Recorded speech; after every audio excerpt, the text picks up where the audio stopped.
Suvali beach ખાતે 25 ફેબ્રુઆરીના રોજ beach festival યોજાશે.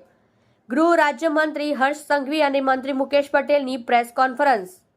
84ના ધારાસભ્ય સંદીપ દેસાઈ પણ કોન્ફરન્સમાં ઉપસ્થિત. ગૃહ રાજ્યમંત્રી હર્ષ સંઘવીએ જણાવ્યું કે ડુમસની સાથે સાથે સુવાલી બીચના વિકાસની ગતિ આગળ વધી રહી છે. 24 અને 25 ફેબ્રુઆરીના રોજ સુવાલી બીચ ખાતે બીચ ફેસ્ટિવલનું આયોજન કરાશે.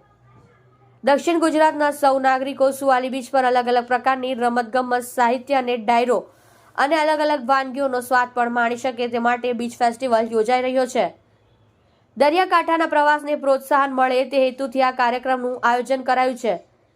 8 વર્ષ બાદ આ બીચ ફેસ્ટિવલ યોજાઈ રહ્યો છે. રાજ્ય સરકાર દ્વારા 48 કરોડની ગ્રાન્ટ સુવાલી બીચના વિકાસ માટે ફાળવવામાં આવી છે. સર્કિટ હાઉસ, રોડ, રસ્તા, વીજળી સહિતની સુવિધા ઉપલબ્ધ કરાશે તો સુડા દ્વારા પણ 10 કરોડ રૂપિયા ફાળવવામાં આવ્યા છે. સુવાલી દરિયા કિનારે સુધી રોડની સુવિધા પણ કરાઈ છે અને રોડની કામગીરી થોડા દિવસોમાં પૂરી થશે.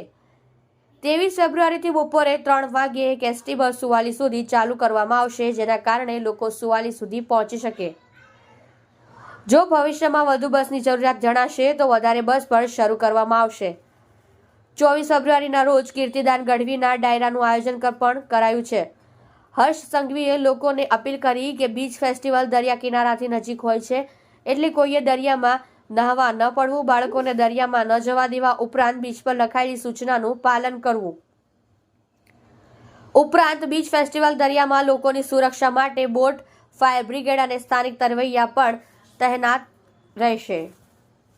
મુકેશભાઈના તાલુકાના મત વિસ્તારમાં અડધો સ્કૂલો એવી છે. તમે માત્ર એક જ પેરેગ્રાફ વાંચો છો કે જે 15 શાળામાં એક શિક્ષક વાંચો છો, તેની અંદર કેટલા બાળકો ભણવા જાય છે એ બી જરૂરથી વાંચવું જોઈએ. બાળકો પ્રમાણે આ શિક્ષકો નક્કી થતા હોય છે.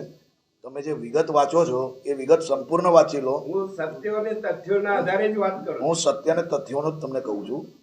મુકેશભાઈને ખબર મારી પાસે આની કમ્પ્લીટ માહિતી નથી, પરંતુ હું આપને જણાવું છું કે આની પદ્ધતિ શું હોય.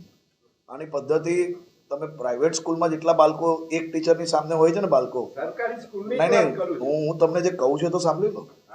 તમે વન વે નહીં રાખો. સારી રીતે ઓળખું છું આપને. હું વન વે નહીં રાખું, એટલે જ હું તમને કહું છું કે એની સંપૂર્ણ પદ્ધતિ તમે સમજી લો, અને હું સંપૂર્ણ પદ્ધતિ તમે ડીઈઓને મળશો તો તમને સંપૂર્ણ માહિતી આપશે. ડીઈઓ સાહેબ નહીં આપે. ના આપશે. નહીં આપે, હું ગેરંટી નહીં આપે તો મને કહેજો.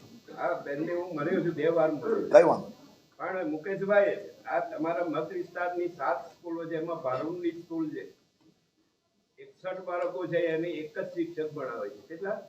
61 બાળકોને એક જ શિક્ષક ભણાવે છે. આ તપાસ કરવી હોય તો કરી લે. ના જો ગામના નામ સાથે આપું 7 સ્કૂલોના. તમે હવે ચિંતા કરો, સારી વાત છે. ના, સાચી વાત છે. તમે તમારી માહિતી આજે જે મળી છે આજે તપાસ કરીને જરૂર હશે એટલું વધારો કરો. હા, મારી પાસે સત્તાવાર માહિતી છે સાહેબ. સારું, તપાસ કરીને વધારો કરો. ગામના